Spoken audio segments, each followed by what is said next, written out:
Nah itu kalau jenengan nggak ikut yang aneh-aneh gitu Pak Bu. Kan sok-sok niku enten sing pun lebarane bareng enten sing aneh-aneh. Dan niku mboten usah diikuti. Ya, kita mengikuti arus utama saja. Maka kita yang masih bisa untuk berpuasa hingga saat ini, kita yang masih bisa untuk membuktikan kita masih taat kepada Allah Subhanahu wa taala, itu merupakan nikmat yang luar biasa hebat. Kita bisa melihat sudah mulai tengah-tengah Ramadan ini ada banyak yang puasanya sudah mulai loyo. Ada yang sholat subuhnya sudah mulai hilang. Ada yang tarawehnya sudah mulai melipir entah kemana. Maka kita yang masih mampu untuk di sini menuntut ilmu Allah Subhanahu wa taala, kita mau untuk membuktikan diri sebagai hamba yang beriman, itu sudah merupakan nikmat tersendiri dari Allah Subhanahu wa taala. Maka semoga Allah mengampuni dosa-dosa kita. Semoga Allah mau untuk menerima amal-amal kita dan menjadi bekal terbaik kita nanti di akhirat. Allahumma amin. Salawat serta salam selalu tercurahkan kepada baginda kita Nabi Muhammad sallallahu alaihi wasallam. Suri tauladan kita, semoga Allah mengumpulkan kita dengan Rasulullah nanti di surganya. Semoga kita bisa menjadi tetangga Rasulullah. Semoga kita bisa berbincang-bincang dengan Rasulullah. Semoga kita bisa makan bersama dengan Rasulullah, minum bersama Rasulullah, sebagai bentuk kita rindu dan cinta kita kepada Rasulullah di dunia ini. Maka supaya kita bisa bertemu di surga, mari kita sholawat minimal dan kita tunjukkan cinta kita kepada Rasulullah SAW dengan cinta yang lebih besar, yaitu dengan cara kita mengikuti amal-amalnya, mengikuti tala dan teladannya, mengikuti ibadah-ibadahnya, baik yang besar-besar ataupun yang kecil-kecil. Bapak Ibu yang dirahmati Allah Subhanahu wa taala. Jadi kalau kita melihat dari sisi dosa, kan kita di Ramadan ini salah satu tujuan kita adalah dosa-dosanya bisa diampuni oleh Allah Subhanahu wa taala. Kita mengejar man shoma Ramadhana imanan wa ihtisaban ghufira lahu ma taqaddama min dhanbi. Kita di Ramadan ini salah satu target kita yang besar adalah supaya dosa-dosa kita bisa diampuni oleh Allah Subhanahu wa taala. Maka Bapak-bapak Ibu, kita bisa membandingkan misalnya Rasulullah SAW sebagai nabi dan kita sebagai manusia biasa, itu sejatinya sama-sama berpotensi untuk salah. Bedanya, kalau nabi salah, beliau langsung diingatkan oleh Allah Subhanahu wa taala dan langsung mengakui kesalahan, langsung bertaubat dan langsung meminta maaf kepada Allah, sehingga kesalahan-kesalahan itu tidak berujung menjadi dosa. Sedangkan kita sebagai manusia biasa itu tidak dijaga oleh Allah. Ini bedanya. Dan bahkan Rasulullah pun juga bisa salah, cuma tidak sampai dosa. Kita bisa melihat beberapa kali Rasulullah itu masih mungkin untuk salah. Contohnya Pak, kita bisa dilihat dalam Al-Quran, Rasulullah itu kalau salah ditegur langsung sama Allah Subhanahu wa taala. Di surat Al-Baqarah, Rasulullah itu suatu saat berada dalam kerumunan masyarakat luas, banyak ramai. Nah, dalam keramaian tersebut kemudian ada orang buta yang datang kepada Rasulullah SAW, ingin minta nasihat, ingin minta petunjuk.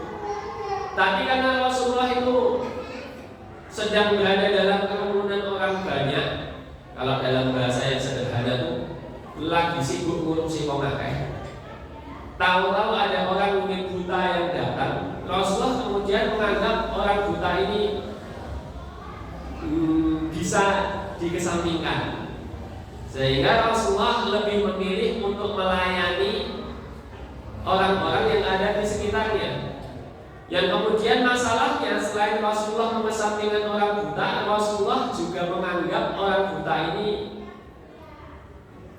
lebih rendah, sehingga secara spontan Rasulullah itu bermuka masam dan memalingkan wajah dari orang buta tersebut.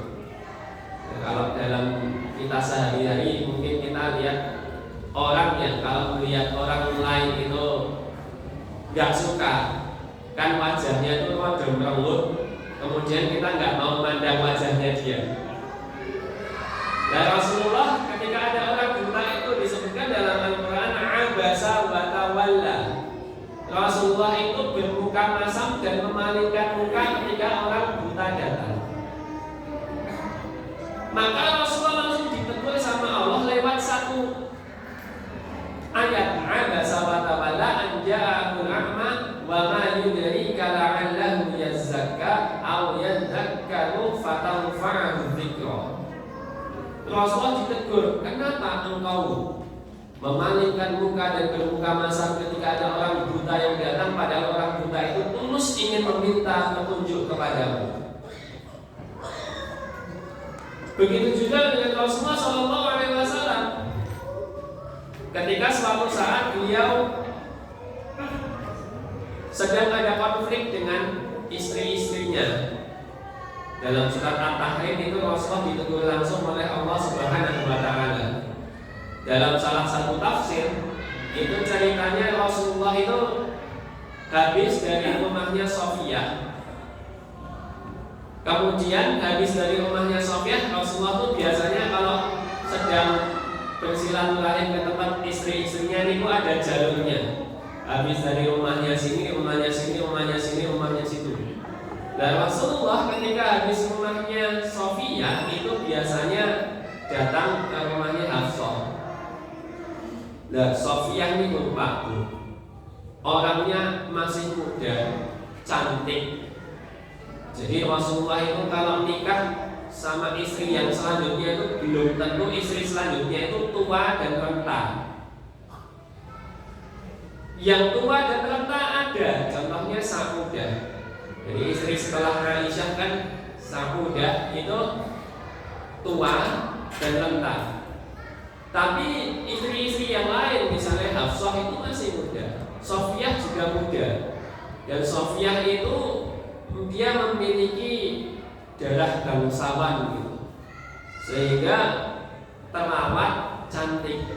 Saking cantiknya Sofiyah ini kemudian bisa membuat istri-istri Rasulullah yang lain cemburu, terutama Aisyah sama Hafsah.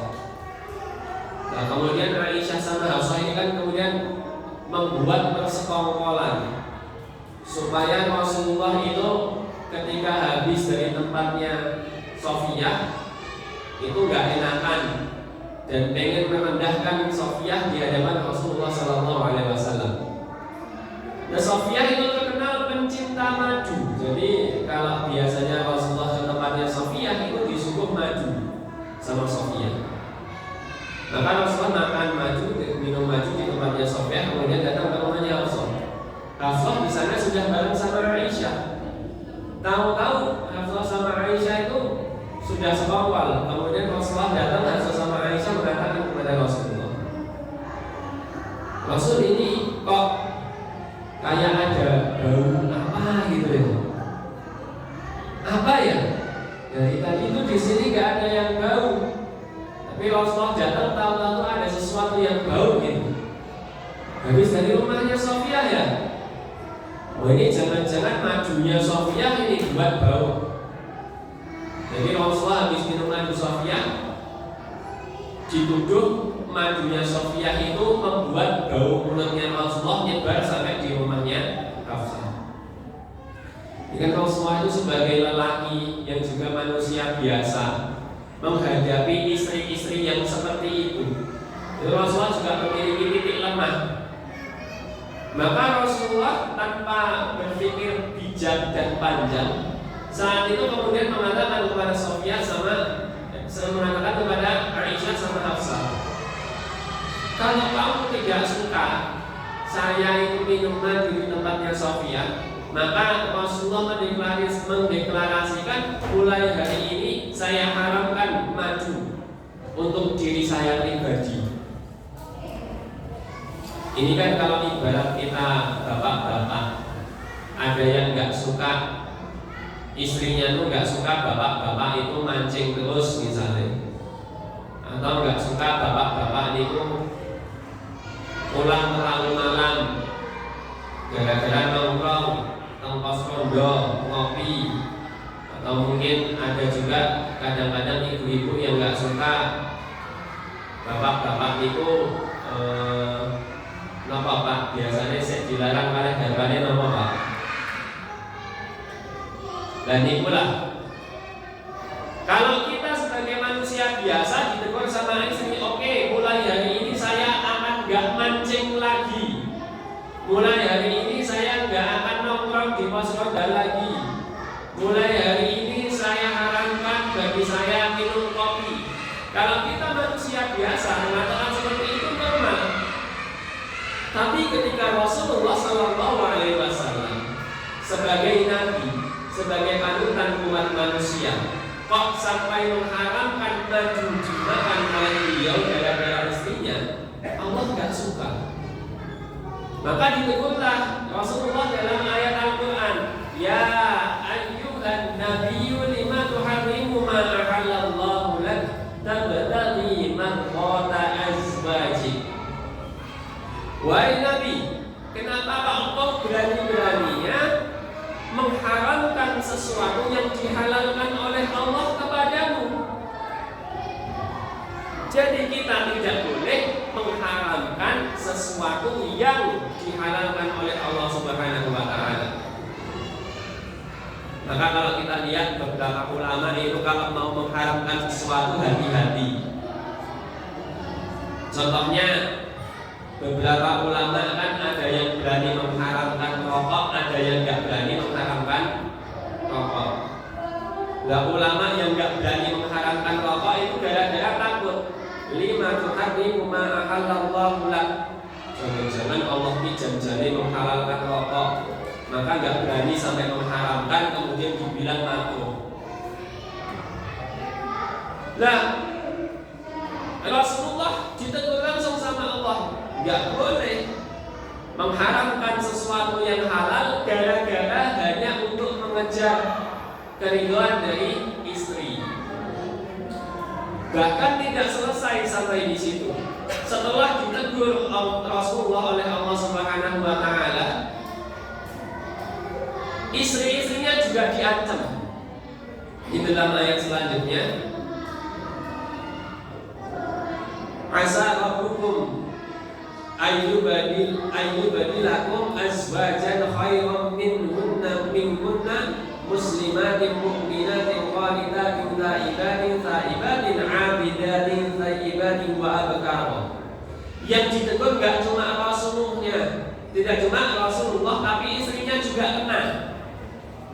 Rasulullah ditegur, kok berani-beraninya engkau mengharamkan sesuatu yang dihalalkan Allah. Istrinya diancam sama Allah, kalau kamu terus-terusan kayak gini wahai istri-istri Rasul, maka sangat mudah bagi Allah untuk menggantikan istri-istri bagi Rasulullah yang lebih baik, yang lebih Islam, yang lebih beriman, yang lebih taat, lebih ahli ibadah, lebih perawan. Sampai digitukan oleh Allah Subhanahu wa Ta'ala. Lah ini keistimewaan yang didapatkan oleh Rasulullah SAW. Beliau terjaga dari dosa, sehingga kalau ada kesalahan langsung ditegur oleh Allah Subhanahu wa Ta'ala, tidak sampai dosa tercatat dalam amal ibadah beliau. Beda dengan kita, Pak. Kita itu kalau salah, kita kalau kemudian berbuat khilaf, itu nggak mungkin turun ayat, nggak mungkin turun hadis. Wahai masyarakat Kerantungan, kenapa engkau kalau terawih maunya mundur terus? Itu nggak mungkin. Wahai masyarakat Kerantungan, macam-macam itu nggak akan turun. Maka supaya kita bisa terjaga oleh dosa sebagaimana Rasulullah menjaga dirinya dari dosa, kita perlu memperbanyak muhasabah. Dan salah satu ayat muhasabah yang Allah turunkan kepada kita misalnya, Allah mengatakan, "Ma asabaka min hasanatin faminallah, wa ma asabaka min sayyi'atin famin nafsik." Jadi Allah mengatakan, kalau kita itu mendapatkan kebaikan-kebaikan datang kepada diri kita, kita mendapatkan kenaikan pangkat, yang berdagang misalnya, yang beli banyak, kita mendapatkan hadiah lomba, hadiah undian, kita mendapatkan rezeki dari saudara, kita mendapatkan makanan dari tetangga dan lain sebagainya. Maka Allah mengatakan faminallah, maka kebaikan-kebaikan itu datangnya dari Allah. Wa ma asabaka min sayyi'atin famin nafsik. Sebaliknya, kalau kita mendapatkan musibah dari Allah Subhanahu wa taala, keburukan-keburukan, contohnya kita gampang capek, kita gampang luka, kita gampang sakit, barang-barang kita gampang rusak, uang kita gampang hilang, gaji untuk sebulan tapi seminggu udah habis. Maka keburukan-keburukan yang datang kepada kita itu dari Allah juga betul. Karena Allah yang mendatangkan tidak hanya kebaikan tapi keburukan. Tapi Allah mengingatkan, walaupun itu datang dari Allah Subhanahu wa taala, famin nafsik, tapi asal usul kenapa Allah memberikan keburukan adalah karena dosa-dosa yang kita lakukan. Dalam ayat yang lain Allah mengatakan sama kurang lebih, wa ma asabakum min musibatin fabima kasabat aydikum wa ya'fu an katsir. Kalau kita itu mendapatkan musibah dari Allah Subhanahu wa taala, maka itu dari Allah betul, tapi Allah menurunkan itu atas balasan apa yang kita lakukan dengan tangan kita sendiri. Tapi di sini Allah kemudian melanjutkan, wa ya'fu an katsir, bahwa Allah itu menurunkan musibah, Allah menurunkan keburukan, tujuannya wa ya'fu an katsir. Tujuannya adalah supaya Allah bisa memaafkan kesalahan-kesalahan kita, Allah bisa mengampuni dosa-dosa kita. Nah, kok bisa kita diberikan musibah juga diampuni dosa-dosanya? Rasulullah SAW berkata dalam hadis riwayat Al-Bukhari, tidaklah suatu keletihan, penyakit, kesusahan, kesedihan, kezaliman, kesempitan, bahkan tidak ada sepotong duri yang menancap di kulit kita, kecuali Allah ingin dengan hal itu mengampuni dosa-dosa kita. Jadi dari satu sisi kita mendapatkan musibah itu Allah membalas dosa-dosa kita. Di sisi lain dengan kita diberikan musibah itu Allah juga ingin mengampuni dosa-dosa kita. Maka bapak-bapak, ibu-ibu yang dirahmati Allah, supaya kita dosanya bisa diampuni dengan musibah, maka musibah itu harus dihadapi dengan cara iman, dengan cara takwa di sisi Allah Subhanahu wa taala. Kadang-kadang kita itu kalau mendapatkan musibah, respon pertamanya bukan menganggap ini bagian dari Allah, tapi menyalahkan keadaan, menyalahkan orang lain. Efeknya apa? Ketika mendapatkan musibah gundel, ketika mendapatkan musibah mengeluh, ketika mendapatkan musibah sudah menyerah terlebih dahulu. Padahal harusnya ketika kita mendapatkan musibah, respon pertama adalah faminallah. Pertama, ini dari Allah. Yang kedua, ini juga dari kesalahan-kesalahan kita. Misalnya kita itu kecelakaan, Pak. Kita kecelakaan, kalau respon pertama manusia kan kita sibuk mencari siapa yang salah. Yang salah itu kita atau orang lain yang nabrak. Kalau misalnya kita itu kejamretan, kemalingan, maka biasanya kita respon pertama nyalahin jambretnya, nyalahin orang yang maling. Di rumah misalnya kita punya anak kecil. Anak kecil itu kan biasanya yo ulahnya macam-macam. Sok-sok mecahke gelas, mecahke piring, kadang-kadang numpahin makanan, kadang-kadang ngerusakin barang-barang. Saya dulu ada laptop itu keinjak anak saya, itu terus layarnya rusak. Kadang-kadang juga anak-anak megang gunting, baju masih bagus digunting, terus macam-macam. Nah kalau kita menganggap ini anak kita yang salah, kemudian kita marahin anak kita, kemudian kita sibuk mencari kesalahan anak-anak kita, kemudian diingat sampai besok-besok. Nah ini bertentangan dengan prinsip wa ma asaba min musibatin famin nafsi. Kalau kita mendapatkan musibah, respon pertama jangan kita mencari siapa yang salah. Karena kalau dari ayat ini jelas yang salah diri kita. Ulama zaman dulu ketika ada tikus, ketika ada kecoa masuk ke dalam rumahnya, maka dia mengatakan, sesungguhnya tikus kecoa yang masuk ke rumah ini adalah hasil dari dosa-dosa kesalahan yang saya lakukan. Ulama zaman dulu itu kalau ada musibah sekecil tikus masuk rumah aja, satu tikusnya nggak banyak, maka dia akan mengatakan ini akibat dari dosaku. Maka ketika kita mendapatkan musibah-musibah yang lebih besar, yang perlu kita cari bukan orang lain, tapi kesalahan apa yang sudah kita lakukan sehingga kita pantas mendapatkan hal-hal seperti ini. Sufyan As-Tsauri itu dulu pernah mengatakan bahwa beliau mengaku pernah dihukum oleh Allah Subhanahu wa Ta'ala. Apa hukumannya? Hukumannya adalah beliau tidak bisa bangun pagi untuk tahajud selama 5 bulan berturut-turut.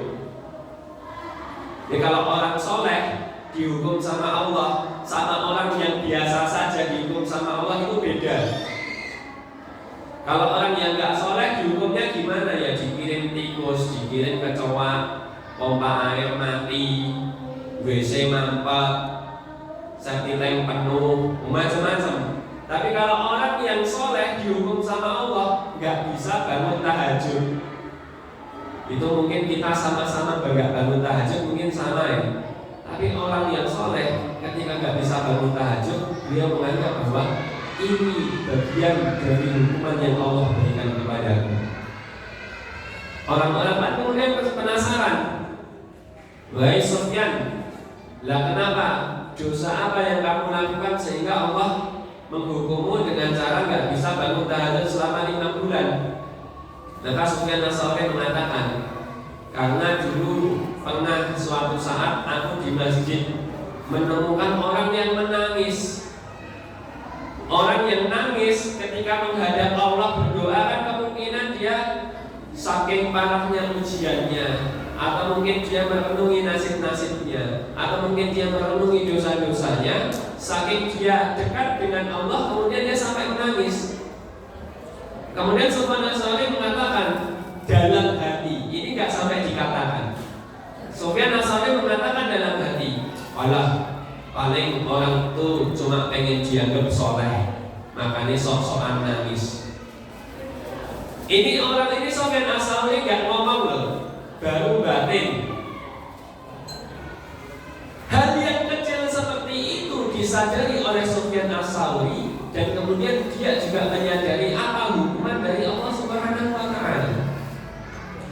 Apalagi kita yang kalau merasani orang itu sampai ngomongkan keburukan orang itu nggak cukup di dalam hati, tapi diomongkan. Nggak cukup diomongkan langsung di orangnya, tapi juga ditambah diomongin sama tetangga-tetangga sekitar. Maka Sufyan As-Tsauri yang cuma batin di dalam hati saja dihukum oleh Allah.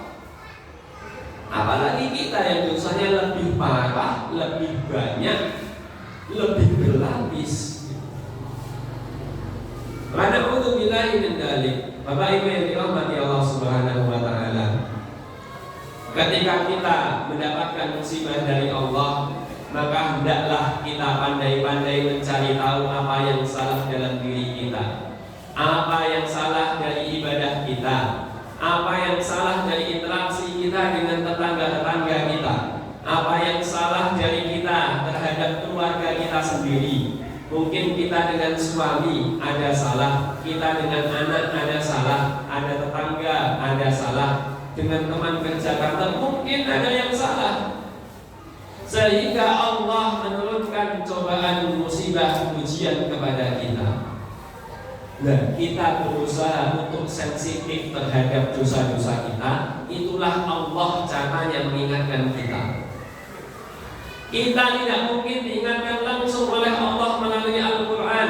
Tidak mungkin ada hadis langsung menegur kita. Tapi Allah menegur kita dengan cara Allah menurunkan musibah, Allah menurunkan cobaan, Allah menurunkan ujian kepada kita. Ya, kalau kita sudah diingatkan Allah dengan cara seperti itu kok masih gak sadar, masih gak ingat, maka jangan-jangan kita itu perlu dikasih musibah yang lebih besar lagi. Maka ketika kita dikasih ujian yang kecil-kecil kok kita gak sadar, ya jangan salahkan Allah. Allah memberikan ujian yang lebih besar. Allah itu kan kadang-kadang sudah baik, dikasih ujiannya itu kecil, ya Allah cuma luka sedikit, ya Allah air pompa airnya mati, ya Allah bayu neteng omah niku rada mambu. Tapi ketika itu kok belum bisa menyadarkan kita, bisa jadi Allah memberikan cobaan yang lain, diberikan sakit, gak cukup sakitnya sehari 2 kali, bisa sampai berbulan-bulan. Allah dikasih kita luka sedikit kok kita gak sadar, bisa jadi Allah memberikan lukanya itu lebih parah, patah tulang, sakit ginjal, sakit jantung, sakit perut, macam-macam.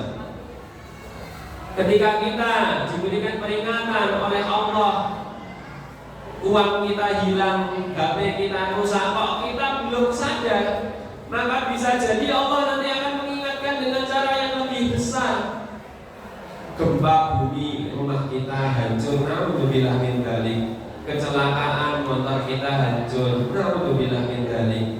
Kecelakaan mobilnya hancur, sak awak-awake, naudzubillah min dzalik.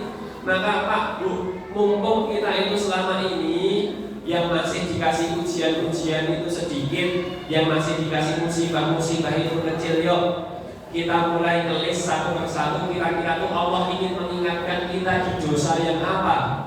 Allah itu ingin mengingatkan kita di kesalahan-kesalahan yang mana, sehingga ketika kita sadar, Allah cukup menurunkan dosa, tiba menurunkan cobaan-cobaan yang kecil saja. Karena Rasulullah Shallallahu Alaihi Wasallam pernah mengatakan, Rasulullah Allah dalam surat An-Nahl, Allah itu mengatakan, "Walau yu'akhidullahu an-nasa bi dhulmihim ma taraka 'alaiha min dabatin walakin yu'akhiruhum ila ajalin musamma."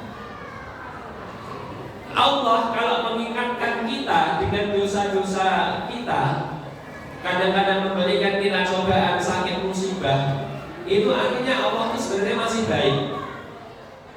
Allah dalam surat An-Nahl tadi mengatakan, kalau Allah itu jahat dan Allah kemudian menghukum manusia atas seluruh dosa-dosa yang dilakukan, maka dikatakan ma taraka 'alaiha min dabatin, maka niscaya Allah itu menghancurkan kita, memberikan musibah kepada kita. Saking banyaknya dosa-dosa kita, maka kita sampai dihancurkan, sampai nggak tersisa sama sekali. Rumah kita hancur, motor kita hancur, mobil kita hancur, bahkan jasad kita hancur. Tidak ada yang tersisa kecuali debu-debu yang ada di bumi. Itu kalau Allah ingin membalas seluruh dosa kita. Tapi kan enggak. Allah membalas dosa kita itu satu persatu, kecil-kecil, sedikit demi sedikit. Kalau kita kemudian diuji sama Allah dengan ujian yang berat, kemudian kita merasa, ya Allah, kaya dosaku iki ya mung sithik, kok ujiane abot kaya ngene ya Allah. Itu artinya kita nggak sadar diri. Allah kalau pengen membalas semua dosa kita, itu sampai nggak bersisa sama sekali. Ketika kita diberikan ujian dari Allah, kita masih ada jasadnya, masih ada rumahnya berdiri, kendaraan kita masih ada, mulut kita juga masih bisa berbicara. Maka artinya Allah itu cuma membalas dosa yang kecil-kecil. Walaupun menurut kita musibahnya itu besar, tapi aslinya itu dosa yang dibalas masih sedikit. Dan Allah aslinya masih menunggu kita untuk sadar, sehingga Allah bisa menghapus dosa-dosa yang lain dengan cara-cara yang lain.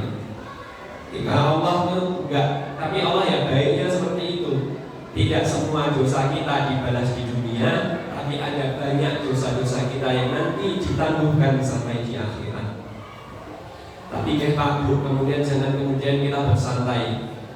Walah, enggak apa-apa, saya enggak sadar dosa saya di dunia. Nanti di akhirat juga saya bisa balas, enggak apa-apa.